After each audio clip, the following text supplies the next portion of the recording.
Hello, how are you today? My hair's a little undone and I'm a little frustrated. Um, and so I want to talk about taking care of us. But today I'm going to talk about taking care of us from the perspective of African Americans and how we have to take care of our families to ensure that they come home alive, to ensure that they um, live. I'm so frustrated. I'm so frustrated with um, this whole business of police brutality. Um, it's not always brutality, but this was in Minneapolis. This was police brutality, um, and it is many places around the country. And I can't even just say around the country. I'm sure it happens in other parts of the world, but not like it does in America. And I'm so thankful today for a video camera, for a smartphone, for an iPhone, so people can film. On a friend of mine's page, someone questioned why people were standing around filming instead of trying to save the young man's life. She was white, and it didn't make any sense. How many white people or black people do you know that are going to go up against four policemen who have guns and all they have is a cell phone? That that was just ridiculous, and she just acted like she didn't get it.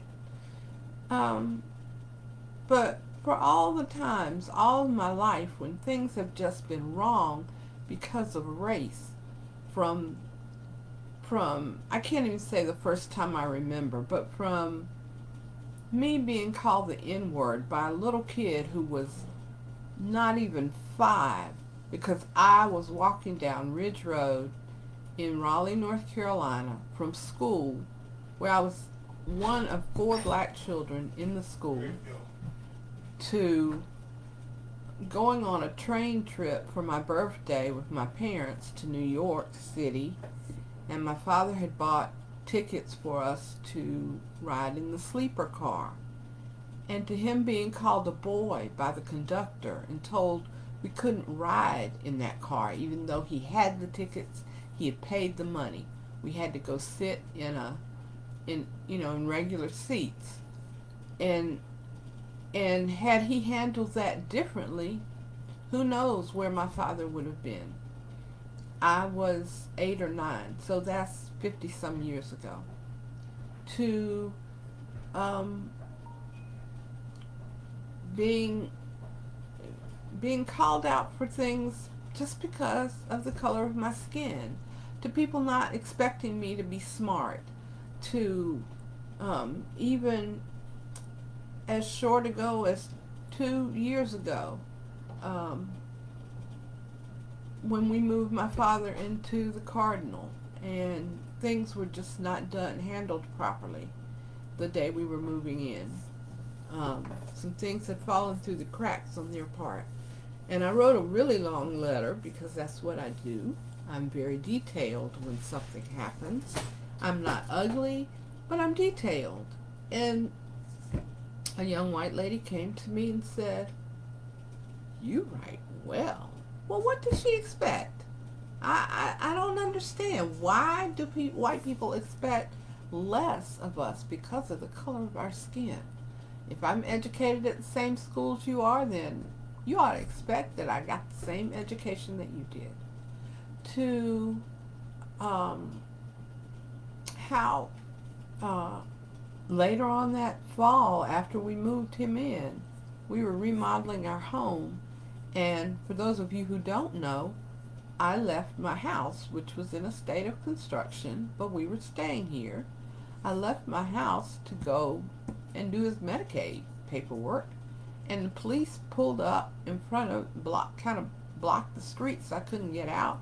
And I asked the police officer, what was the problem. And he wanted to know why I wanted to know what the problem was. Well, the problem was he was at my house. I don't expect the police to show up at my front door. And he questioned me about uh, peeking in a fence down the street. I hadn't been down the street. Um, and turns out that they were actually looking for a male in a silver car, and I am definitely a female. There's no way to mistake that. And I drive a green car. And I just think somebody got frightened because they saw a male, because there was a male who would come to our street. Our street's only 2 blocks long. Every a couple of days a week to pick up some guys who and they would take off. And we have college students on our street, so my assumption is he came to pick up some buddies and they went to study. I don't know, but just because somebody looked through the fence, you call the police? It just makes no sense. And the police officer, not only did one police car come, a second police car came, and as I finally pulled out, because I was tired of asking his questions, because his final question was, "What are you doing here?" And I said, "I live here." He said, "This house is under construction." I said, "I know, like I hadn't been living here for 20 some years. But our neighborhood is gentrified, so most of our neighbors are white now. And so I guess I don't look like I live here. But I live in Oberlin Village. Oberlin is the oldest black community that was built from slavery." He evidently didn't know the history of the place he was patrolling. So I posted, I've been stopped on the way home from my parents. My husband used to get stopped all the time because his work hours were in the middle of the night, and so he would be coming home from a town called Morrisville at 2 or 3 o'clock in the morning from work, and he would get stopped all the time on the way home.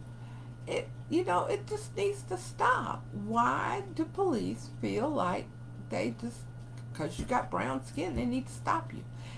That's how we have to take care of us. That's a whole extra added piece of stress that white people don't have. It doesn't matter whether they live in an area where there's plenty of money or an area where there's not.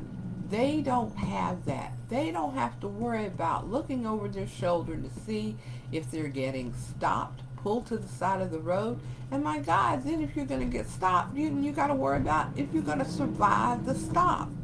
And George Floyd was suspected of forgery, and anyhow, and then the comments about looting. People are upset about looting, and I'm sorry that people have gone to that, but they are releasing frustration that is pent up.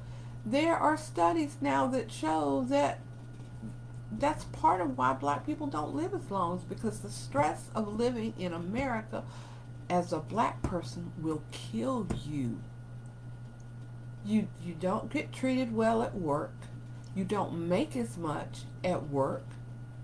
Your life is not as easy as it is if you are a white person. And I don't know what kind of comments this is going to get. And I don't really care today, because it's our experience. Stop telling white people, stop telling black people that their experience is wrong. It's their experience. You can't dispute their experience. You can't dispute my experience.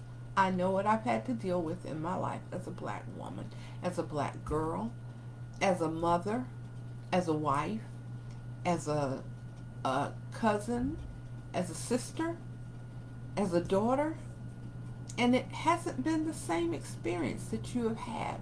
And people have tried to tell me, well, your parents were middle class and mine weren't, and you got better deals. We worked for everything we got and had to overcome all kinds of things to get there. So don't tell me that your experience is the same as mine, because it is not. And I can shut that down, and I will.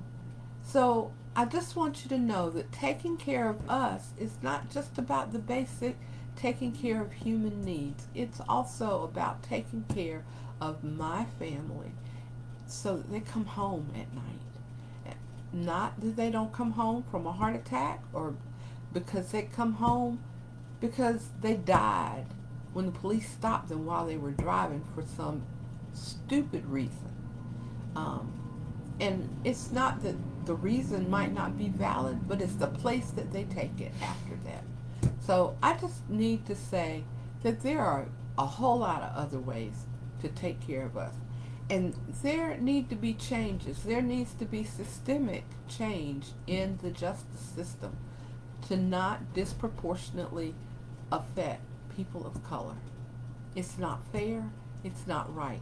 And we know that laws have been written specifically to put away a population of people that white people don't want to deal with. And if I have to research that for you and tell you about that later on, I'll do that too, because I can. I can find the information. It's not hard to find, but you have to look for it.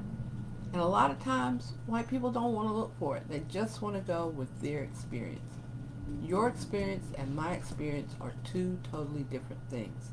And it's not smart to not listen to other people's experience because you don't know everything. Learn something. This is part of you need to learn something new every day, or you're just lazy. Stop being lazy and learn something. And I'm done for today. Thanks so much for listening.